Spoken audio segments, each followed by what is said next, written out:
What's up, guys? This is the 3 a.m. podcast. My name is Sean. My name's DJ. My name's Charlie. And together we're just a couple friends. We like to tell scary stories. Come join us around our campfire tonight. Actually, legit, there is a fire. We got a fire for the studio. Dude, it's actually kind of dope. Except for lighting it is a little wild. Sean almost just burnt his hand off. And if you want to see that fire, go to our YouTube. Go subscribe. Watch our episodes on YouTube. And don't forget, turn on notifications because you want to see all of those videos come up. Yeah. That's the 3 a.m. pod. Yeah. 3 a.m. scary stories. It will pop up. Yeah. Boys, how are you? Good. Talk to me. What do you want to talk about first? There's so many things. Wait, I want to talk to you. Oh, What? DJ stabbed me in the back. What, dude? I'm pretty offended. We talked about, like, last week, DJ, we're all hanging out, and DJ goes to Sean. He's like, dude, how do I get a tour of Reed Moon's bookstore? And Sean's like, I'll put you in touch with my people. And I was like, bro, can I please go? I want to go with you. Make sure I can go. DJ's like, of course. And then, like, this weekend, DJ texts us and goes, I just went to the rare bookstore. It was mind blowing. And I'm just sitting there like, all gutted, dude. Yeah, I just decided that I hate you. but tell us more though. How dope was it? Insane. It was so I need sick. to go back because it wasn't an official tour. We went there without like an appointment or anything, Just rolled up. seeing if he could give us a tour. And real quick, if you're not sure what we're talking about, do you want to explain real quick? Yeah, Sean talked a bit about this. It was one of his stories. Golden eggs. About two months ago or so. But incredible, insane store by a man named Reed Moon, who is a well-known treasure hunter, And rare book collector. Yep. All of the above. curator, and yeah, he owns a brick and mortar in Provo, Utah, and it's so packed random. with so many things. History. Their whole shtick is you tell them you give them a name of any event or person in history, and within 1 degree, they'll pull out an object that you can hold in your hands related to that event or person. Bro, did I tell you when they said that to us? No. And someone like said, what about Salem witch trials? And he like points over to this desk and he's like, oh, that book right there, that is one of the OG copies of Malleus Maleficarum, which led to the Salem witch trials. I'm like, what the going on? Oh my gosh. Unfortunately, Reed Moon wasn't there. One of the other workers were there, but she was gracious enough to show us a couple of things. It was a slow night, and I had some friends in town, and they're big into history. So I wanted to take them by Freaking there nerds. and get a tour. And we got a small scale tour. So I'm wanting to go back for the official one. Ooh, bro. But it's insane. They have a bunch of movie props. Like Harry Potter wands and stuff? No, dude, they have the One Ring. Wait. Yeah. One ring to rule them rule them all? all? Yeah, the one In the ring to darkness, rule find all. them? The thing is, 7 rings to the elves. This 9 to the men. And 1 to Reed Moon. Okay, that's kind of the most mind-blowing thing right there. that blew my mind. But here's the thing. I talked about Helter Skelter because you brought that up. And the woman said, I know people come in here looking for specific things, but Mr. Moon, they refer to him as Mr. Moon. Okay. So He's the coolest guy ever. Mr. Moon has a whole back room and a vault in this store. And then he has his house with the vault. And then he has a warehouse. Altogether about like over 10,000 items. And because of the value and because of some contracts that he has to continually move some of the items from store to store. Yeah. Or from so that location to there's- location. They don't actually know where it is at any given time. So she says, people will come in here asking, do you have the One Ring? Do you have this item? It's like, yes, but it's not here on location. And then they get disappointed. You're And like, they don't I actually refer to it as my precious. That's hilarious. That's good. and we'll give them the whole hour tour and they're not satisfied with it. It's because like, they missed their one thing. exactly. So we just want people to come with an open mind, and we do our best. But that dude, I had no idea what I was getting in. Yeah. And I was blown away. I knew what I was getting into, and the expectations were not only met but exceeded. But they have a few rooms dedicated to certain things. They have a room just for like movie props. So in there, I think those things, most of the things in those rooms stay. It's the stuff in the back rooms that have to be rotated. Yep. So like the movie prop room, they have like Bilbo Baggins' vest. They have Katniss Everdeen's bow and arrow from Hunger Games. They have like all the storyboards or a bunch of storyboard art, like the originals from Harry Potter, all on the wall. They have Ron Weasley's wand, and that's just like the movie room. Some broke ass wand. They have Eat slugs, Malfoy. They have a Christian room. Being in Provo, it's a big hit. Yeah, but no, dude. Here's an actual chastity belt. William Tyndale, who is the man who translated the Bible into English, burned at the stake for that. Very controversial character in Catholicism history. And reading and writing was outlawed for anyone outside of the upper class back then. So what they did is they had their Bible chained to the pulpit So that nobody could take it, steal it, and learn for themselves. It was like that for hundreds of years. It's like that today. They Dark have Ages, anyone? they have one of the original Bibles with the chain still on it in that room. So that whole room is crazy. That's wild. Yeah, It's so nuts. It's mind blowing. it is mind blowing. Yeah, another room for Mormon history, being in the Mecca of Mormonism, Provo, and Salt Lake City. They have a room for like British royalty. So they have like Queen Elizabeth's like nightgown and all these other crazy things related to like Princess Any Diana. Prince Andrew stuff? The skeletons of little boys. Oh my God. Right. No, I didn't pay too much attention to that because I don't know much. Dude, they had like King James version of the Bible. Oh yeah, like one of the original King James versions of the Bible in the And I was like, what the the Christian. going on? Yeah, it's a really It's so random. it's a magical place. So If I it- want to go back with an event or character in mind. Do you want to go back with Let's go. anyone in mind? Will you come with me next time? I don't know. We'll see. If I'm free, we'll see. Who are you gonna give? I'm not bitter. What? What event are you gonna give? Dude, Pearl immediately Harbor? I was like, Alexandria. Not Pearl Harbor. He's like, you're something that's connected to Pearl Harbor. I'm like, how you know?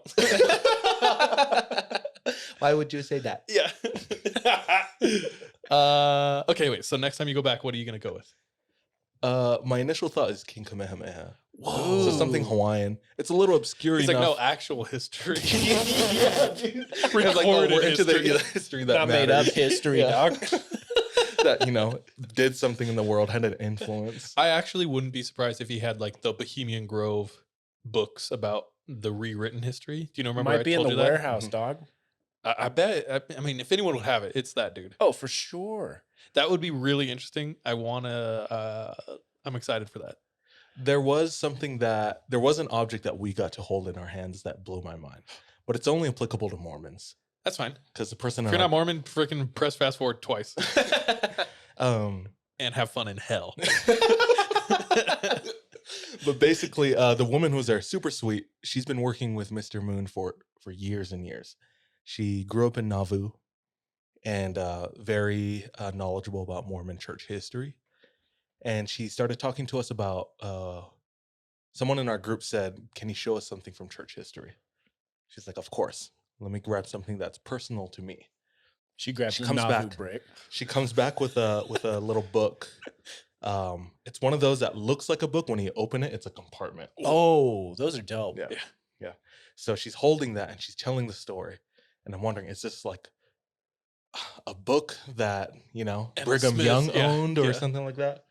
She's telling the story. She's talking about Willard Richards. Oh, frick, dude. Willard. Oh, did you Yeah, get the dude. same thing? Willard Richards was like the personal secretary to Joseph Smith. So Willard Richards has told Joseph that he would give his life for Joseph Smith. When Joseph is shot in Carthage jail, he falls out the window. John Taylor is hiding under the bed, and Willard Richards has to make a choice to either save the prophet or John Taylor. They're both mortally wounded. He chooses to save John Taylor. Whoa. The angry mob is downstairs. If he went down to save Joseph, they might have killed him too. Yeah. So he chose to save John Taylor, who he knew was right there and could immediately help, instead of chance it with Joseph Smith. Because who would want to do that? I'm just kidding. John Taylor lives. Joseph Smith dies.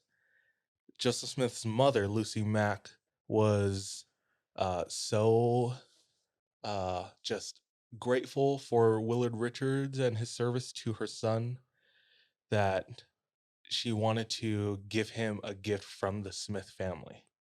This gift stayed within the Richards family for generations until Mr. Moon acquired it. So he's the third owner. Obviously, the first was the Smiths, then Willard Richards and his family, and the third one, Mr. Moon. She says, I grew up visiting Willard Richards' home, and when we acquired this meant a lot to me because his character was a big part of like our family history. And Sorry, whatnot. I know who I'm going to ask about. Continue. She opens it up. She said, these are Joseph Smith's baby booties. What the Like socks? His socks and his shoes as a baby. And she took them out and she gave it to us and we got to hold it. What? It was crazy. That's odd. Yeah. Bro, I thought you were gonna say like the pocket watch that one of them got shot with. And Did it, you like, get deflected the That's bullet. what I thought too. Yeah. But did you see that or I didn't see that. No, Okay. dude. So, but I thought I knew where you were going with that. But I doesn't didn't. matter what your stance is on Joseph Smith. Like a piece of history is a piece of history. Like even if it was a piece of like Nazi paraphernalia, It's still it's crazy. still crazy Yeah. to hold in your hand like an original piece of history. So their store is just filled with that. Good experience. That's crazy. Can we I'm go hot. a little bit further Yeah. down that subject? Sure. Did you guys ever I don't know if we're going to keep this. Did you guys ever hear like stories about when Joseph Smith was killed? Just like weird things that happened? Sure. All misinformation. I have no idea what the hell, but like what did you hear? Like when he was killed? I heard stuff like he's hit by bullets Mhm. and he like slumps and then he like sits up and is like staring at him. I've heard that they tried to cut his head off and they were like hit by lightning. Stuff like that. I have Joseph not heard Smith that. told Willard Richards, and I think it's recorded too in a written document somewhere, but he told Willard Richards that there will be a time where bullets will be flying all around Oh, you I do remember. and disarming or hurting the people around you, but you will not be hurt. And he was the only one that wasn't shot or hurt when the mob attacked the jail that Joseph Smith and all of his friends were in. So that's part of the quote unquote prophecy that plays into the story. So, All right, moving on. Yeah, who are you gonna ask about though? I'm going to ask about John D. Oh, frick, bro, you oh, would. he has a Houdini's handcuffs Ooh, that Houdini used to like escape from in his axe. that's crazy. So That just is nuts. anything in history, Yeah. he's has supposed to have. He boasts that something. he has. Real Yeah. quick, I have a little bit of more background on John D that I learned. I haven't fact checked this, so who knows it's real. John D is not a magician, but I mean he is a The magician. magician. He worked for a queen of England, like Queen Elizabeth, the whatever. Mm-hmm. He was used as like a magician, black magic, and a spy. His spy name was 007, and he created, I think, Nokian magic and the Nokian alphabet. So if you look into the occult at all, you're gonna read John D stuff. Like he's like Godfather. It goes like John D, and then I just went blank. My mind. Who's that dude who pegged his assistant out in the desert? Whoa, dude. Scandalous, bro. Not Anton LaVey. What's his name? He's like this. Hugh Jackman No, in The Prestige. basically. David Blaine. Christian Bale. No, we gotta in the figure this out. Prestige. Chris Angel. David Copperfield. Yeah, it's David Copperfield, come on. isn't it? Who's the big dude and the quiet dude? Like the Godfather, Penn and Teller. the Godfather of black Penn and magic. Teller. Damn, I got knowledge about magicians. You nerd, bro. Keep pulling these out of his hat, dude. None? Help me out. It's the I can't Godfather of remember. black magic. I don't know. John D. Dude. For It's- Scary Stories podcast, No, we no, really no. should know It's this. like super odd. I can't remember this because I've been but studying okay, this. once you hear it, once you you're hear- gonna be like, "That's what it What's was." the important thing about him? Real Or you just need the name? Is that the end? That is the end. Well, we gotta. I'm just gonna. We'll cut the dead space. Black magic person. Person, you could say like starter, the founder of black magic, Okay, if I don't see it in like 10 seconds, I'll move on. bro. But when I hear But it, it's gonna be annoying like, as hell that I can't remember this. Okay, whatever. I'm gonna scream it at the top of my lungs when I remember in the middle of one of your stories. Okay. Anyway, So and so. John D had this artifact that has been discovered. It's an obsidian mirror. oh, It's a circle of obsidian and it's polished so you can look into it and it's reflective. bro. And it was said that he could look in there and like divine things about what was going to happen, things from the past and what's going on right now. Tight. And it was an ancient artifact when John D got it. And apparently it's an ancient like Aztec artifact that somehow John D got a hold of. So it like goes really far Hmm. back. And if you know anything about Mormon stuff, there's weird thing about stones and them revealing things. There's even stories of someone like around Joseph Smith time found a perfectly smooth black stone Oh yeah, and it that's right. started having messages on it and he would record the messages and he was stoked because he was like, oh, I must be a prophet too. Went to Joseph Smith and was like, bro, look at this stone, look at all these messages I'm getting. And immediately he was like, get rid of that shit, destroy it. Yeah. That's not of God. And then he stabbed it with a basilisk fang. I am Lord Voldemort. And then Ron and Hermione kiss. But anyway, I would ask about John D. Okay. And that artifact is crazy. That's a like good the one. obsidian mirror. yeah, yeah. Dude, Wild. what if the story he told me of the book that he couldn't tell us the name of has to do with John D? It probably does. Well, he so recently we follow Reed Moon on Instagram, and recently he procured another. What does he call him? Oh, it was a freaking.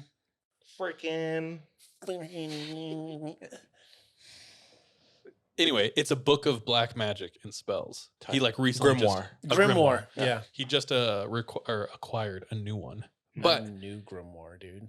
you know how we've talked about, do we believe objects hold power and or like residual, you know what I'm saying? Like, are they magic? Are they cursed? Right. His spot is probably like the best place to like study that It could be. and ask about. I'm trying to bring him on. I was going to say, I is there plugged the podcast when I any was talking to her. chance he would give us an interview They from the vibes you get? I think so. I don't know if the woman I was talking to about, because I plugged 3 a.m. Just saying. All Is right, he- anyway, is- listen. I was like, "Is Mr. Moon interested in doing interviews or podcasts?" And she said, "In recent years, yes." Whoa. I think for a Oh. long time he wasn't. I think he just didn't have much time. He still doesn't. But You have to have over 100,000 listeners they're yeah, Guys, they're just we very- need you to spread the podcast. so that we can get this guy on here. We're at 50K downloads a month. We just need to double that. they're very passionate about just the story of these items, and they want to share this. They want people to come. bro, So they're like, we need to open up different ways in how we do that. So Oh, for interviews sure, and yeah. podcasts are a way that we've been looking into it. So one of you, please try. yeah, Dude, But I you say have we a like way try- better chance. I say People we like try you in way person. more. Yeah. Don't of all come of to us. me, dude. Shawnee's like, no. He's like, no. You gonna steal something or Yeah. some shit? I don't know. yeah, dude. Magic artifacts. I'm trying to get more into it. There was a huge fascination with it. How do you just Worldwide. casually get in? You mean like studying it or collecting them yourself? No, just like studying them for the podcast to share about them. I just heard get more into it, and I was like, bro, you got like a feed on some magic artifacts or what, dude? There was just a huge fascination with it, like in the middle of the 1900s. Uh-huh. It started with yeah. the Nazis. It inspired Indiana Jones, True. treasure hunting, and then kind of died off for whatever reason. It's because the government doesn't want you to know about it. Mm. And so they're Sean's recently back on TikTok, so me and him are like constantly trading conspiracy just theories now. so deep in conspiracy theories, dude. Speaking of which, can I go down a little rabbit hole? Sure. Okay, do you guys know what remote viewing is? Yes. Agent Mulder did that in season 6 of the X-Files. Hell yeah, brother. Do you? Educate me, my Remote brother. viewing is when it's kind of like astral projection where like you are in a room, you're supposed to close your eyes. I don't know the exact mechanics of it, but you're like given a target and you just describe what you hear and there's like a moderator writing down everything you see, smell, hear, right? Yeah. This was a program that was actually done by the CIA. They had a group of remote viewers and the story is they like tried to utilize them. It wasn't really effective, so they discontinued that program. The theory is it actually worked and it worked really well. And there's like declassified CIA documents on like exactly how to do it and all this stuff. This one group, they would remote view, and to fund their remote viewing and their lifestyle so that they could keep doing that in their off time when they weren't hired, their main source of income was being hired by corporations to Mm. do corporate espionage. So if you want to know about Apple, you want to Like know all their things, Inception. it's like go sit in Steve Jobs's like office and see everything that's going on. Anyway, so that's what they would get hired for. But in between that, to fund everything else, they would treasure hunt. So they would focus on lost artifacts, and they found some. They would like look for Spanish gold down, you know what I mean? And they'd find it mentally, spiritually, and then they'd go there in real life and get them. We need to get more into that. That's what I'm saying. So if you want to get more, when you were saying I want to get more into treasure, it's like Well, it's going to have to be one of you two, though, because I'm so skeptical that nothing works yeah, for me nothing- anymore. I'm not doing it because there's a lot of horror stories about things that can happen when you project and you start going out there. I recently started thinking about how I want to try to lucid dream. Oh, I think at least once in my lifetime, I want to have that Do a lucid. experience. So have you never had a lucid dream? I don't think so, but apparently, you have to get past the barrier of sleep paralysis. Oh, interesting. I'm wondering. I don't know where I can't remember where I'm getting that from, but like I've mentioned many times before on the podcast, I know when I'm getting sleep paralysis. I've had it so many times that I know exactly what's happening and I know how to turn it off. Oh. But I think I want to start just letting things happen. So that you can get into that lucid dream state. I just don't know what the positive possibilities Dude, are. there's books on how to lucid dream. You should Yeah, look into I know. it. there's some good ones.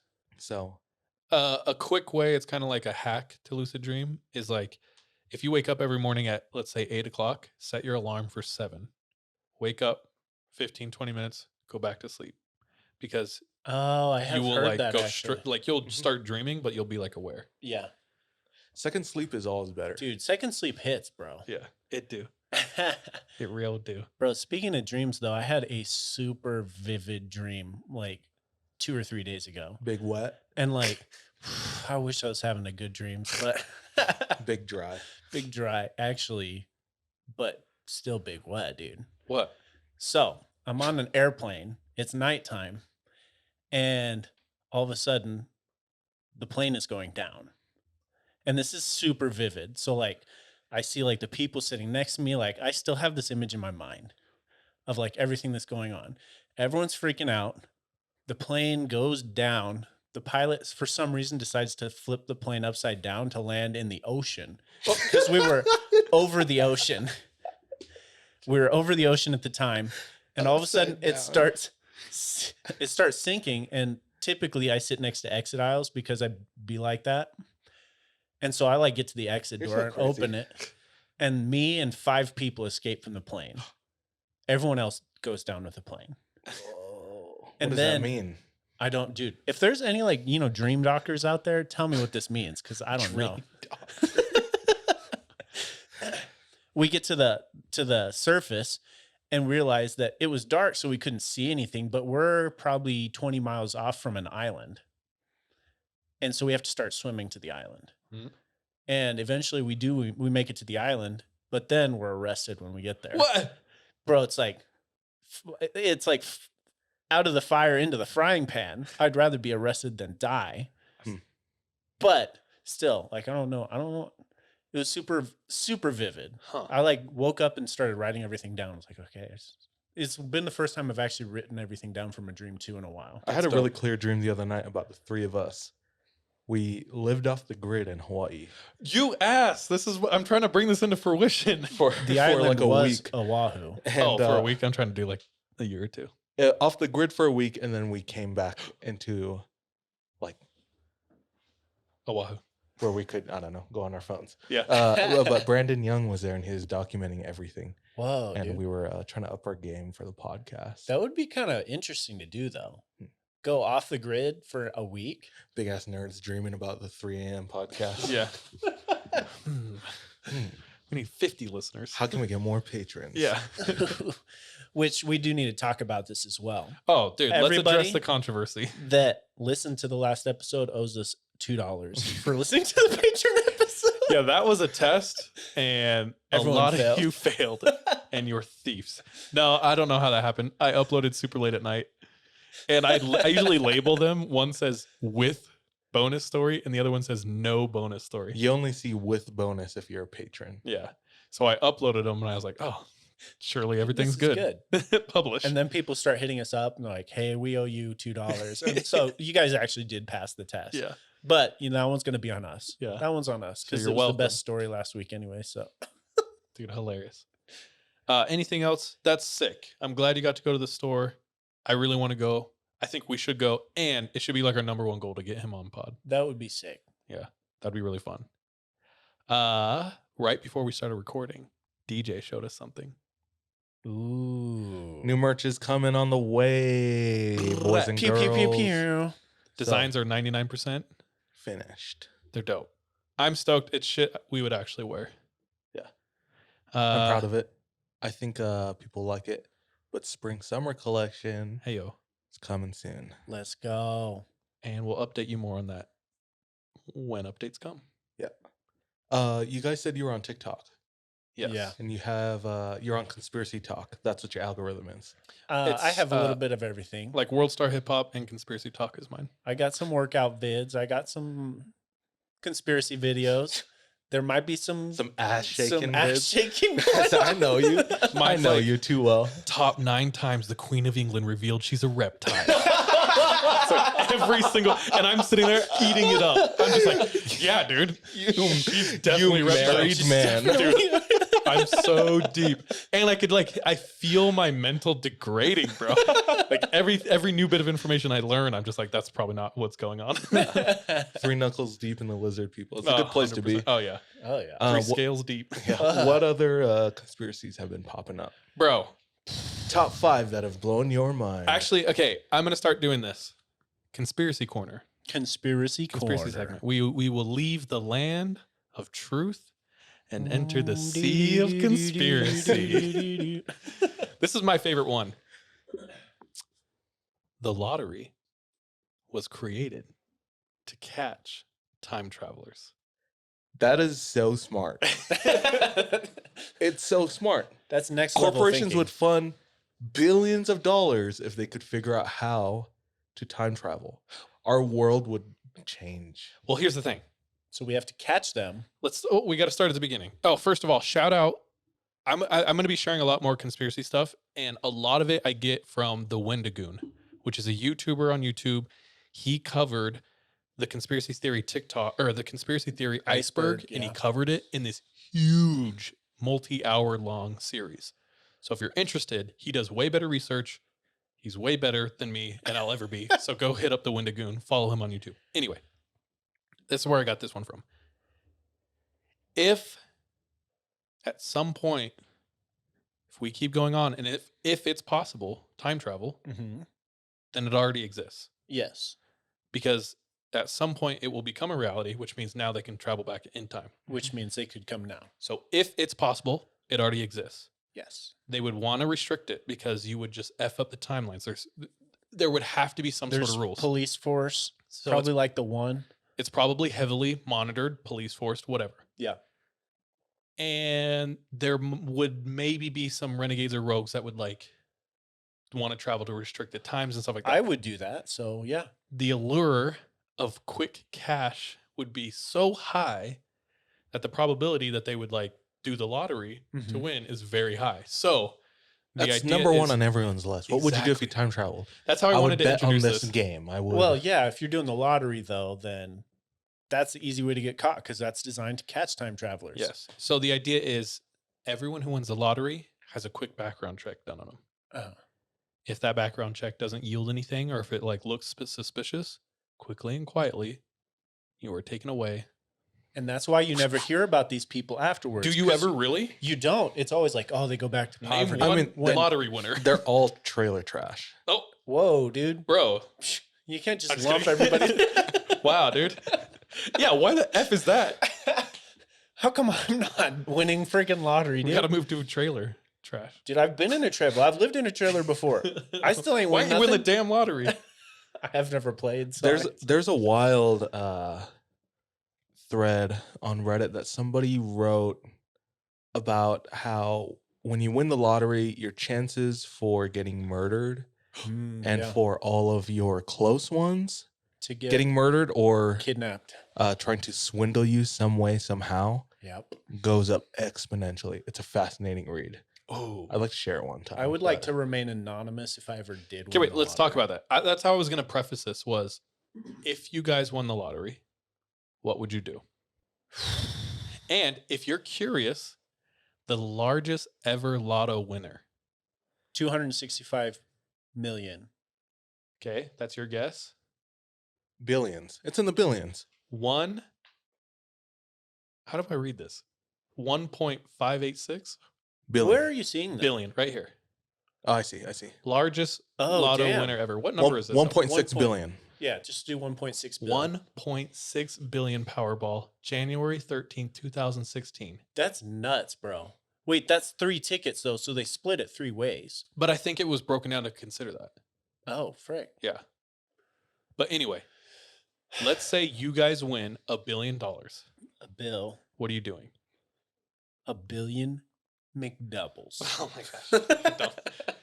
I think you were right with the idea of remaining anonymous. Yeah, I don't want people to know I have money. Dude, you cannot. You can't trust people you know. Yeah. And you hear those stories. I can't remember, but there's this one kid who won like multi-million dollars, I think over in the UK or something. And within several years, he was back to a minimum wage job because he blew it all on hookers, coke, and like stuff like that. Yeah. And like I mean, jewelry. I would 100% rather be rich than famous. So I don't want anyone to know. Shout out Migos. And then my close knit group, they've made it for life. Yeah. But they all sign in an NDA where they don't say where they got the money. That's a either. good caveat. I've always thought if I made millions and millions, billions, whatever, I would approach like everyone I loved or knew, and I'd say, give me a plan of like what you're passionate about and what you need to achieve that, and let's make it happen. See, my plan is I'm going to go to you and be like, bro, I need $1 million. And if you don't give me $1 million, then I'm not going to give you $1 million. I found it. What? It's extensive, but I think it's well worth the read. Okay, do you want to do it like, okay, do you want to do it now? Do you think it fits now? There's no other better time. Let me for fit it. one last thing in. Go. Did you guys hear about when Ghostface won the lotto? Ghostface won the lotto? Oh yeah, he wore it to the signing, right? New York Post, What my the- favorite credible source, says lottery winner wears scream mask to hide identity. Yeah. Smart, dude. So this dude was like, I don't even want my family to know it's me. So he wore a scream mask to accept the lottery. Okay. But anyway, so yeah, Sean, you're exactly right. Yeah, I don't want anyone knowing that shit. All right, DJ, hit us. Congratulations, you just won millions of dollars in the lottery. That's great. Now you're no, really, you are If you just want to skip the biographical tales of woe of some of the math tax protagonists, skip on down to the next comment to see what to do in the event you win the lottery.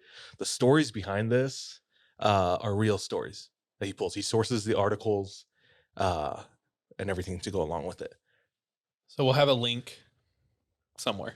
You see, it's something of an open secret that winners of obnoxiously large jackpots tend to end up badly with alarming regularity. Not the $1 million winners, but anyone in the 9-figure range is at high risk. 8 figures, pretty likely to be screwed. 7 figures, yep, painful. Perhaps this is a consequence of the sample. The demographics of lottery players might be exactly the wrong people to win large sums of money, or perhaps money is the root of all evil. Either way, you are going to have to be careful. Don't believe me? Consider this. Large jackpot winners face double-digit multiples of probability versus the general populace to be the victim of 1, homicide, something like 20 times more likely, Holy hell. 2, drug overdose, 3, bankruptcy, Mm-hmm.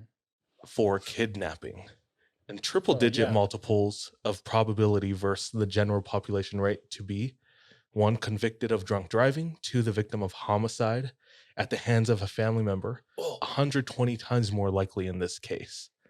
3, a defendant in civil lawsuit for a defendant in felony. Of course, yeah. criminal Everyone's going to proceedings. come at you for money, dude. Makes sense. Believe it or not, your biggest enemy, if you suddenly become possessed of large sums of money, is you. At least you will have the consolation of meeting your fate by your own hand. But if you can't manage it on your own, don't worry. There are any number of willing participants ready to help you start your vicious downward spiral for you. Mind you, many of these will be quote-unquote friends, friendly neighbors, or family. Often they won't even have evil intentions. But as I'm sure you know, that makes a little difference in the end. Most aren't evil, most aren't malicious. Some are, but none are good for you. Mm. Jack Whitaker, a Johnny Cash attired West Virginia native, is the poster boy for the dangers of a lump sum award. In 2002, Mr. Whitaker, 55 years old at the time, won what was also at the time the largest single award jackpot in U.S. history, $315 million. Damn. At the time, he planned to live as if nothing had changed, or so he said. He was remarkably modest and decent before the jackpot, and his ship sure came in, right? Wrong. Mr. Whitaker became the subject of a number of personal challenges, escalating into personal tragedies, complicated by a number of legal troubles. Whitaker wasn't a lottery winner either. His net worth at the time of his winnings was in excess of $15 million, owing his ownership of a successful contracting firm in West Virginia. His claim to want to live as if nothing had changed actually seemed plausible. He should have been well equipped for wealth. He was already quite wealthy after all. By all accounts, he was somewhat modest, low profile, generous, and good-natured. He should have coasted off into the sunset, but not exactly. Whitaker took the all-cash option, $170 million instead of the annuity option, and took possession of $114 million in cash after $56 million in taxes. After that, things went south. Whitaker quickly became the subject of a number of financial stalkers who would lurk his regular breakfast hideout and accost him with suggestions for how to spend his money. Ugh. They were unemployed. No, an interview tomorrow morning wasn't good enough. They needed cash now. Perhaps they had a surefire business plan. Their daughter had cancer. A niece needed dialysis. Needless to say, Whitaker stopped going to his breakfast haunt. Eventually, they began ringing his doorbell, sometimes in the early morning. Before long, he was paying off-duty deputies to protect his family. He was accused of being heartless, cold, stingy. Letters poured in, children with cancer, diabetes, MS, you name it. He hired 3 people to sort the mail, a detective to filter out false claims, and the con men and women was retained.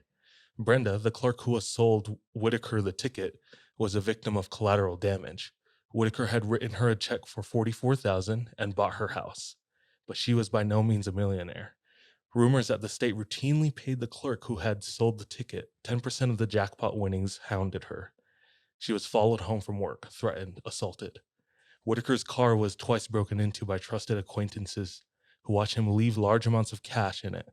$500K and $200K were stolen in 2 separate instances. Holy hell. Thieves spiked Whitaker's drink with prescription drugs in the first instance. The second incident was the handiwork of his granddaughter's friends who had been probing the girl for details on Whitaker's cash for weeks. Even Whitaker's good faith generosity was questioned. When he offered $10,000 to improve the city's water park so that it was more handicap accessible, locals complained that he spent more money at the strip club. Amusingly, this was true. Whitaker, Wait, did you say it was true? yeah. Whitaker invested quite a bit in his own business, tripled the number of people his business employed, making him one of the larger employers in the area, and eventually had given away $14 million to charity through a foundation he set up for the purpose. This is, of course, what you're supposed to do. Set up a foundation, Be careful about your charity giving. It made no difference in the end. To Yeah. top it all off, Whitaker had been accused of ruining a number of marriages. His money made other men look inferior, they said. Wherever he went in the small West Virginia town he called home. Resentment grew quickly and festered. Whitaker paid 4 settlements related to this sort of claim. His family and their immediate circle were quickly the victims of odds-defying numbers of overdoses, emergency room visits, and even fatalities. His granddaughter, the 18-year-old Brandy, who Whitaker had been giving a $2,100 per week allowance, Damn. was found dead after having been missing for several weeks. Her death was, apparently, from a drug overdose. But Whitaker suspected foul play. Her body had been wrapped in a tarp and hidden behind a rusted-out van. Her 17-year-old boyfriend... What kind It of might drugs is be that? foul play, dude. Her 17-year-old boyfriend had expired 3 months earlier in Whitaker's vacation house, also from an overdose. That's a weird way. Expired. Some of his friends had robbed the house after his overdose, stepping over his body to make their escape, and then returning for more before stepping over his body again to leave. Oh, His parents sued for wrongful death, claiming that Whitaker's loose purse strings contributed to their son's death. Amazingly, juries are prone to award damages in cases such as these. Whitaker settled again. Even before the deaths... because they're like, oh, he can afford it. So Exactly. Even before the deaths, the local and state police had taken a special interest in Whitaker after his newfound fame. He was arrested for minor and less minor offenses many times after his winnings, despite having had a nearly spotless record before the award. Whitaker's high profile couldn't have helped him much in this regard. In 18 months, Whitaker had been cited for over 250 violations, ranging from broken taillights on every one of his 5 new cars to improper display of renewal stickers. A lawsuit charging various police organizations with harassment went nowhere, and Whitaker was hit with court costs instead. Whitaker's wife filed for divorce, and in the process froze a number of his assets and the accounts of his operating companies. Caesars in Atlantic City sued him for $1.5 million to cover bounced checks caused by the asset freeze. Today, Whitaker is badly in debt, and bankruptcy looms large in his future. But that's just one example, right? Wrong. Nearly 1/3 of multi-million-dollar jackpot winners eventually declare bankruptcy. Some end up worse. To give you just a taste of the possibilities, consider the fates of Billy Bob Harrell Jr., 31 million, Texas, 1997. As of 99, committed suicide in the wake of incessant requests for money from friends and family. Winning the lottery is the worst thing that ever happened to me, he was quoted. William Post, 16.2 million, Pennsylvania, 1988. In 89, brother hires a contract murderer to kill him and his 6th wife. Landlady sued Can't even get one, dog. for portion of the jackpot, convicted of assault for firing a gun at a debt collector, declared bankruptcy, dead in 06. That list goes on, and listing different examples. At the end, he says, so what the hell do you do if you're unlucky enough to win the lottery? I'll take rip the ticket off. all of this.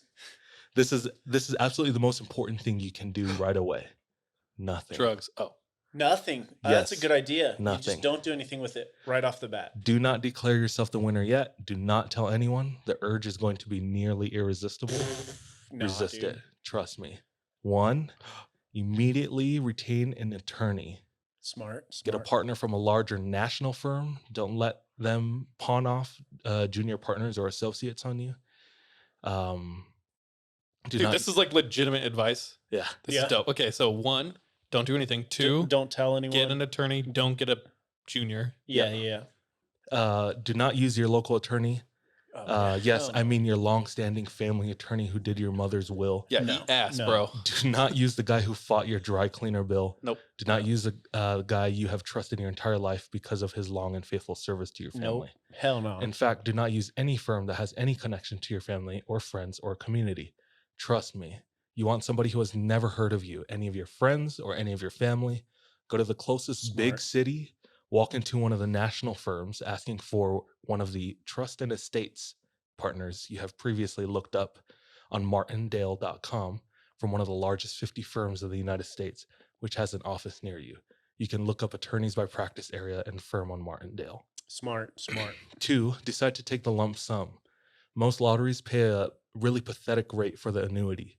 It usually hovers around 4.5% annual return. It's lump sum when they just give you a piece of it every so Lump often. sum is when they give you the whole all thing, of it but it's Oh. only at a a percentage of it. discounted rate. So Yeah. he's saying take the lump sum? Mhm. Yeah. What? That seems antithetical. That seems like not what I would want to do. Most lotteries, let me start that. So, most lotteries pay a really pathetic rate for the annuity. It usually hovers around 4.5% annual return or less, depending. Doesn't take much to do better than this. And if you have the money already in cash, rather than leaving it, You can do better on your own. Oh, okay. if you take the annuity, you won't have access to that cash. That could be good. It could be bad. It's probably bad unless you have a very addictive personality. I think I'd be good. If you need an allowance managed by the state, it is because you didn't listen to point number 1 above. Why not let the state handle it for you and give you your allowance? No. Them. Government. Sorry, I want to stay on the podcast. Okay, TikTok. There's a few more comments on that. Number 3, decide right now how much you plan to give to family and friends. So this is one that everyone talks about, how Yeah. they're going to help their close circle. Yeah. And we see how close the circle actually is when things like this happen. But he said this really shouldn't be more than 20%. Figure it out right now. Pick your Oh. number. 20 total percent. Mhm. And then you split it amongst your entire circle. Pick your number. Bro, you guys are going to get a lot more because my circle's real small, bro. Tell your lawyer. Tight. Pick your number. Tell your lawyer. That's it. Don't change it. 20% of 114 million is 22.8 million. That leaves you with 91.2 million. Do not consult with family when deciding how much to give to them. No. You're going to get advice that is badly tainted by conflict of interest. And if other family members find out that Aunt Flo was consulted and they weren't, you will never hear the end of it. Neither will Aunt Flo. This might later form the basis for an allegation that Aunt Flo unduly influenced you, and a lawsuit might magically appear on the basis. I'm not kidding. I know of one circumstance where the plaintiffs won this case. Holy hell. Do not give anyone cash ever, period. Just don't. Do not buy them houses. Do not buy them cars. Tell your attorney that you want to provide for your family Put it in a trust or something? and that you want to set up series of trusts for them that will total 20% of your after-tax winnings. Tell them that you want the trusts empowered to fund higher education, some help, not a total purchase for their first home, some provision for weddings and the like, whatever. Do not put yourself in the position of handing out cash. Once you do, if you stop, you'll be Yeah. accused of being a heartless bastard or bitch. See, I don't mind being called a heartless bastard, though, because I am. And I don't give a But continue. It will be easy to lose perspective. It is now the duty of your friends, family, relatives, hangers on, and the inner circle to skew your perspective, and they take this job quite seriously. 4, you'll be encouraged to hire an investment manager. Considerable pressure will be applied. Don't. 5, if you elect to be more global about your paranoia, use between 20% and 33% of what you have not decided to commit a family fund immediately to purchase a combination of longer-term U.S. treasuries. 6, that leaves, say, 80% of the 90 million. Personally, I think you should dump half of this into a boring S&P 500 index fund. Yeah, because So then on. you're just taking the interest every year. And lastly, so you have put a safety net in place. You provided for your family beyond your wildest dreams. You still have 36 million in cash. You know you'll be getting 700,000 per year unless the Capitol building is burning. What now? Whatever you want. Go ahead and burn through the 36 million in hookers and blow. You've got more. You've got more security than 90% of the country. A lot of it is in trust. So even if you are sued, your family will live well and progress across generations. Yeah. If your lawyer is worth his salt, then you will be insulated from most lawsuits anyhow. Buy a nice house or two. Make sure they aren't stupid investments. Go ahead and be an angel investor and fund some startups, Yeah. but refuse to do it for anyone you know. Play, have fun. You earned it by putting together the shoe sizes of your whole family on one ticket and the winning jackpot. That was a condensed version of the whole thing. Oh my gosh. But Mad insightful. Super Oh, for insightful. sure. For the next time I win that lottery. Yeah, I'll link that. It was, if you continue on that list of people who won the lottery and all the misfortunes that That's befell them, so nuts. it's wild to see how their closest people turned on them. It is terrifying to see the depths people will go when money gets involved. That's true. And you like to think you're above it and your loved ones are above it, but time and time again, No, dude, we're I ain't all trusting proven wrong. nobody. I don't trust none of you guys. Did you hear that like Dane Cook had to put his brother in jail? Oh, Mhm. frick, dude. He made his brother, his like blood brother. We grew up, we're homies. Put him in charge of like a lot of his finances and found out he had So stolen like dumb. over $4 million at one point. I actually changed what I'm going to do if I win the lottery. I'm going to spend it all on gold and bury it somewhere and Oh. leave clues. Are you for Ron Swanson? somebody. Dude, I love that. Real quick, I heard this somewhere, some Imager or Reddit thing, but it was like, if you ever come into a ton of money, don't tell anyone. Text all your closest friends and say, "Bro, I need to borrow $1,000. You can't ask why. I just need help." And for everyone who says, "Yeah, I'm down. I got you," then those are the ones you know are like your real ones. I know George Clooney had a dinner with 10 of the people who helped him most get to the spot he is in today. And at the dinner, like sent them a formal invite. They all showed up. And at the end of the dinner, he gave each of them a case, and each case had like 10 mil in it. In Damn. cash. I think it's one. Maybe one. 1 to 10. Still, that's- Even $1 million for the layman is pretty life-changing money. Oh yeah. Oh, you yeah. know, in one fell That's swoop. a lot of McDoubles. It could have been 10. bro. I'm sorry, but No, that's okay. I would love to be able to do that for Sure. the homies. Give me $100. Yeah, Dude, yeah, I'd take $100. or $2 a month. Yeah. Shout out passive our income. patrons, bro. We've won the lottery in a lot of ways. Our friendship and patrons. Yeah. Shout In them the out. end, the real lottery is the friends we made. Wow. I ain't- Along the I way. ain't got friends. I got family. But dude, George Clooney sounds cool. I've heard that one time he staged, like he has like a close group of friends and they do stuff together. And I actually like studied this once to tell it on pod. But he did like I need to look it up. Never mind. I'll look it up. He did something with like ghost hunting and all his homies, and I think he staged like a kidnapping as a prank. That's kind of dope, actually. Where it was like an escape room, but like the world or something with his homies. I'll have to look it up. That's It's dope. an episode of Punked with Ashton Kutcher. Yeah, but just like IRL with all his friends. Scare tactics. Anyway, I've noticed over time my list of celebrities that I am impressed by is getting smaller, and the list of celebrities that I'm very disappointed in is getting bigger. And I think it's outside of personal bias. I'm talking about like on the levels of you're either racist or a child predator, or yeah. you know what I'm talking about? Oh, yeah. But really, though. So Speaking of, no, I'm just kidding. Guys, we've been talking for an hour. Any other things we want to talk about in the beginning? Negative. money or fame? I'd rather Money. be rich than famous. Yeah, who cares about fame, dog? I think I entertain the thought of fame. To quote Offseticus, Quavo Rooney. Offset Quavo. What's the last one? Take off. Takeoff. They said I'd rather be rich than famous. Okay, so you'd rather be famous than rich? I didn't say that's my final decision, Well, I'm Regis. but Lock it people in. quickly write that off. Famous for what reason is the first question, because you could be Jeffrey Epstein famous. You know? That's not a famous that I would like to be. Exactly. Get So, suicided. for what type of reason? I think there's a good reason. Let's just say Or everyone they're- just knows you. For So what? here's the thing. though? They just know you. They know of you. Me as a person, no matter what kind of fame it is, I would rather take the money. Here's I'm trying to come up with a list of pros for fame. Yeah, like argue for it. I think it's if it's the right type of fame, then connections at network. It that- does depend on money- the person, though, because like for me specifically, Yes.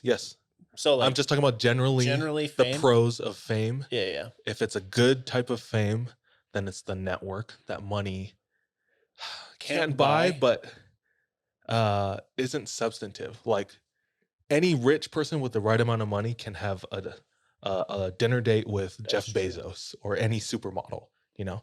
But that's not going to go much further than that dinner table. Okay. You know, if you have a good relationship with the right people, then you can make tons of money or go anywhere you want to Go.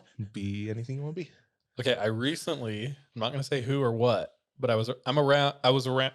He was around What do the you mean? We famous posted person. this on you our- posted it, No, dude. on we're our not, we're not going Instagram. to say anything about that. But I was around really wealthy people and really famous people.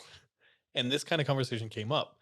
And there's a huge difference. There's a lot of people out there who have a ton of money, but the cachet of fame is almost, if not more, valuable. in a Valuable. lot of situations. Mhm. Okay. And they were talking about like that relationship. And it was, very interesting. Yeah. And there are tons of people with money and don't do much with it. DJ and I have a theory. Hmm. Rich people's style sucks asshole. Yeah, it's bad. It's big I bad. think the richer you get, the shittier your style gets. And it depends on how you got rich too. That's true. Our buddy Reed Reed from Thailand went down to Texas for a work gig.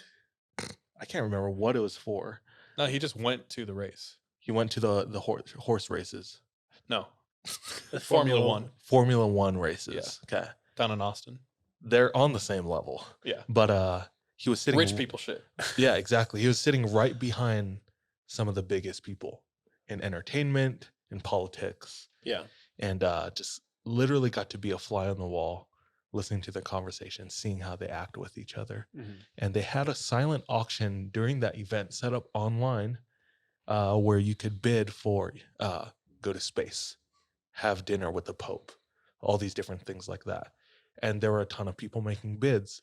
The people making bids for that are a bunch of middle-aged, menopause or divorce, midlife crisis men and women who work so hard to get their money, but they weren't cool enough to get into the parties to have those connections already. So they have to buy it.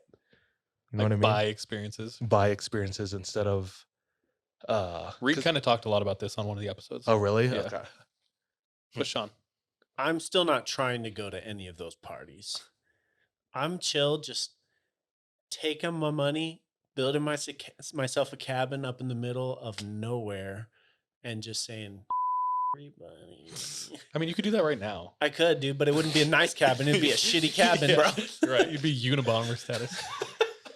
It'd be a freaking one of those ones you buy at Home Depot and place out in the middle of nowhere. Yeah. But you're right. You are right. It's That like with is the a money- valid argument. And we've talked about this before, but I think it's like when you don't have money, you have to work on curating or this isn't important to because there's a ton of poor people with terrible fashion. But for like DJ and stuff and I and other people, I don't know, like I don't know how to articulate this. Like, we have good style. So it's Like you see cribs, Hell yeah, I got you good see style. you see MTV cribs, or you see like these house tours of like the insanely wealthy. And it's just like, it looks like the gaudiest, shittiest stuff in the world. And I think it's because at some point, it no longer matters the aesthetic, it matters the price tag. Yeah. So like whatever's the most expensive, that's what they want. yeah. And it doesn't matter about the aesthetic. It's all about like how Here's how what fit- I think. how much money It's this no is. matter how much money you have or what fame you have, just be yourself.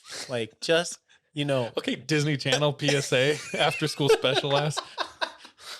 I'm saying, like, buy the stuff you actually like to design for. Like, who cares about the price tag? Here's the thing. Some people, like a lot of the people who made their wealth by like grit and hard work, didn't really spend time to explore creativity and like be in social circles that were cool, which is fine. Like their benefit is they got all the money, so now that they got the time and bandwidth and resources to put towards cool things, they're like starting from the bottom and they're like, oh, this People don't dab unnecessary like Like statue Flash. Yeah. or like a red convertible. Yeah, It's like, okay. anymore. Oh, Yeah. yeah. No, it's so true. I recently within the last year got a new job where I'm doing marketing for a company that has a lot of money, and that company interacts with a lot of really wealthy people in Utah. I'm not one of those people. I'm still very poor, but I see them and I see where their like values are, and I see all of them have hired people to try to make them look cool. And there's just like the things they think are cool to me. Who the am I? I'm an asshole. Who knows? Like, you know what I'm saying? But I immediately am just like, that's gaudy. That's gross. That's not cool. That's actually a huge turnoff. there's like a term called new money. Mhm. Like old money looks down on new money because new money, what they do, they get their money, they go get a jet, they go get jewels. It's like all these like flashy things. You know what I'm saying? Yeah. And that's like a real thing. You know what I mean? Yeah. I don't know. It's odd to me. What's the point of all this? We don't have one. Get rich or die trying. Hey. In the wise words of 50. Fitty. Fitty. Curtis Jackson, There you 50 go. Cent. If you're still with us, we also tell scary stories. We finna do that right now. let's Let's get into roll, it. bitch. Let's go. Yeah. Guys, before we roll, we also just want to give a special shout out to our editor. We recently hired my older sister Brittany, who in a lot of ways in my life has raised me and curated a lot of like the things I think are cool. And she's like, "Yo, I'll help edit." Because at the time I was struggling with like balancing a job and editing because it was taking so much time. So she came in and has completely killed it. So shout out Brittany. Thank you so much. We love you. We love Huge you. thanks. Roll our 20-sided die. See who goes first. Ha!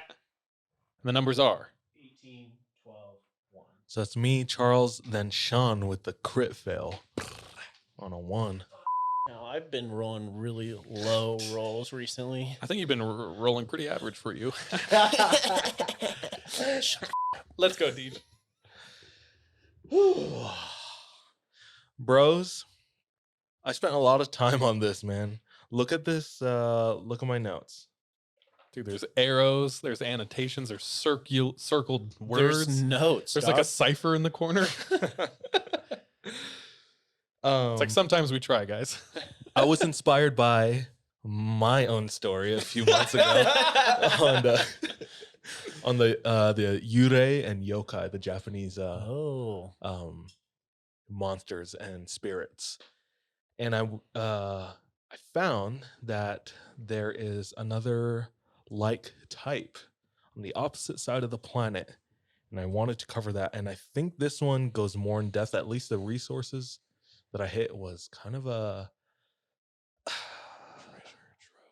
jackpot. Ooh, a lottery. Yeah, exactly. It was a lottery. And it comes from the Middle East and Northern Africa, and I'm going to be covering doing a pretty what I think is extensive breakdown of Jinn. Dude. Sorry. What? I'm stoked you're saying this. Why? Recently, I've had so many synchronicities, it's starting to trip me out. Yeah. And He as I was watched pulling Aladdin up, the Brittany other was day? like, you guys really should dive deep into Jinn. Oh, frick. Like as I was pulling up today. Wild. Yeah. Well, this is it. There it is. This is it. The So Jinn's playing around right now with us. there's a lot of information. There's a lot of names I'm finna butcher. And a lot of what I gathered comes from a few resources, and I'm just gonna shout them out right now. First comes from the Pew Research Center, which is a research group based in Washington, D.C. All of their research is focused around bipartisan, data-driven social science. Another one comes from a book that details the exorcism of jinns, and the book is titled Jinn Eviction as a Discourse of Power. It's a published study on Moroccan magic. And another book called Legends of the Fire Spirits, Jinn and Genies from Arabia to Zanzibar, by a researcher named Robert Liebling, who and this is also another published study. So this is where a lot of my information came from.